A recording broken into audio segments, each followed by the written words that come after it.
Hello and welcome to week 8 in developmental psych, and here I am. It's July 4th. Happy birthday to America. And a few days ago, July 1st, happy birthday to Canada. So now that we got that out of the way, let's talk about midlife. So here we are, chapter 8, talking about middle adulthood, known within the commonplace vernacular as midlife. Now, the math doesn't really work out that way. When the average lifespan is in the 80s, and we're talking about a span of time that really goes from, it basically goes from the beginning of your work field, or the kind of the, early career to retirement. It's a big, huge span of time. And I'm 58. I feel kind of midlifey, but that would imply I'm going to live to 116, which is pretty unlikely. So I'm far past the halfway point, per se. But middle adulthood is, as the next stage, we're looking at these building blocks that we've had all the way through the lifespan up until right now. We just got done talking about that the new stage of youth, and then moving into young adulthood as individuals engage in the process of taking on more and more adult-like qualities in their lives. And certainly in Western cultures, we see this as it's not like a sudden event that somebody, they reach a certain age, they go through a ceremony, and then they have all the rights, responsibilities, and capacities to be an adult. In Western societies, that can take years for that process to happen. And so it's and over history, look at this from the historical clock, we can see that this has also changed. Careers are different. The amount of time it takes to prepare for a career and then thus enter into that midlife productivity phase could be longer and than it was in years ago. So it really changes the timeline over history. So there's a discussion and quiz for this week. The discussion has you look at expertise. Now, from a cognitive perspective, go all the way back to Piaget, and we talk about assimilation and accommodation, creating within us cognitive representations of the world that we refer to as schemas. Now, these schemas over time become increasingly complex as we assimilate and accommodate more and changing information as we grow. Now, there's a period of time. There's a point in time, I should say, that individuals, in terms of certain schemas, they've been working at them for a really long time.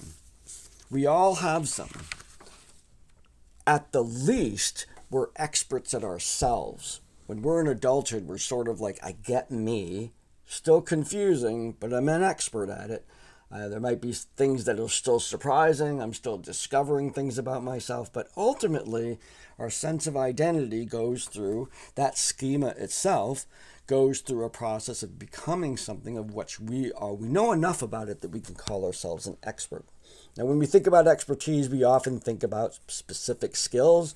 An expert painter, an expert doctor, an expert nurse, an expert teacher, an expert parent. And we see these individuals, when we encounter them, as being extremely good at what they do, maybe even wise at what they do. Not only do they have the fund of knowledge related to that particular expertise, but they have the experience and wisdom to be able to know when to do what, and what is the most likely outcomes, and to be able they have sort of this sense of the big picture.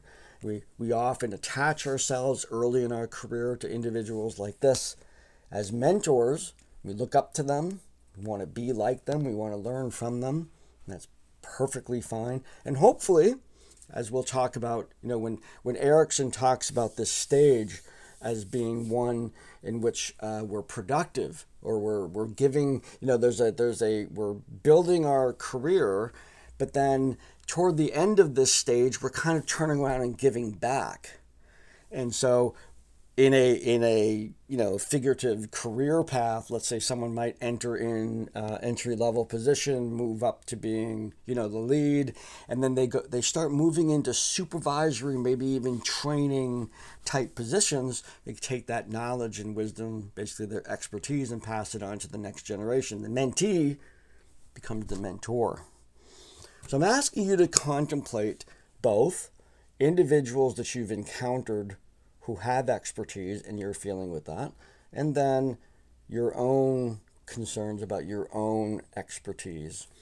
Now, I'm asking you also to consider asking the individual that you're interviewing, and I will even say this, although it's not present in the instructions, at least I don't think it is to consider this assignment of interviewing someone aged 65 years and older and writing their life story. That assignment is a mentor-mentee type experience. And I think I've already seen within some of the quizzes and discussions where we have encountered your subject that you are learning from them. You are learning valuable things from them through this assignment that are not in the book. These are because you're encountering someone who is older and wiser, and you're open to that experience, that wisdom can be passed on from the generation to generation just because you're doing this assignment.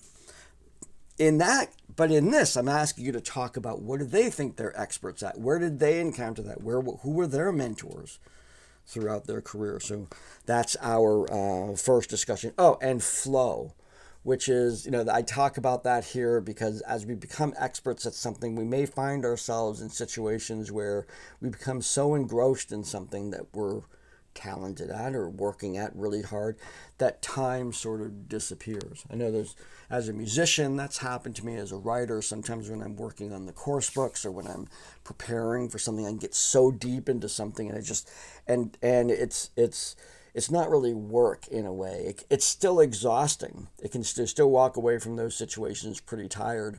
But when I'm on stage playing and I'm in the pocket and I'm moving through the composition like that, there's a certain amount of obliviousness to what's time and whatnot that's going on as well. Then for the quiz, not a discussion. I'm asking you to talk about the concept or explore the concept of crisis.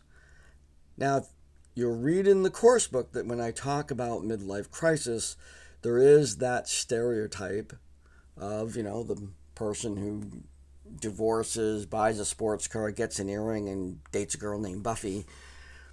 That's not necessarily the most common or even a common at all factor in midlife crises per se. I prefer to use James Marcia's from the identity status theory, his concept of crisis, which is a period of time in which we are examining the options. It could be very distressing and crisis-like, or it can be very planned out. And, maybe it's time to make a change. Maybe you've been in a career for a while and it's time to make a change to something more satisfying. Maybe your kids are now graduated and moving on.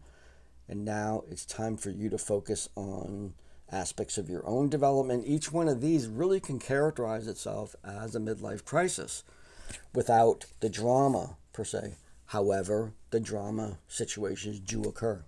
So I'm asking you to talk to your subject about instances in their life, maybe more than one, maybe one in which there was a turnaround, or maybe, and it does happen, that sometimes people's decisions throughout their lifespan are thought out well, they're serendipitous, they're lucky, they got the right thing happening, everything sort of worked out, and they've never encountered that sort of troubling sense of, did I take the right decision? Did I go the road less traveled and it didn't make a difference? That kind of experience that an individual might have, that looking back on their lives, as I'm asking you to do with your subjects, to consider those experiences with them. Whether they've had them or not, had that, engage in that conversation, and then report out on that conversation within that quiz.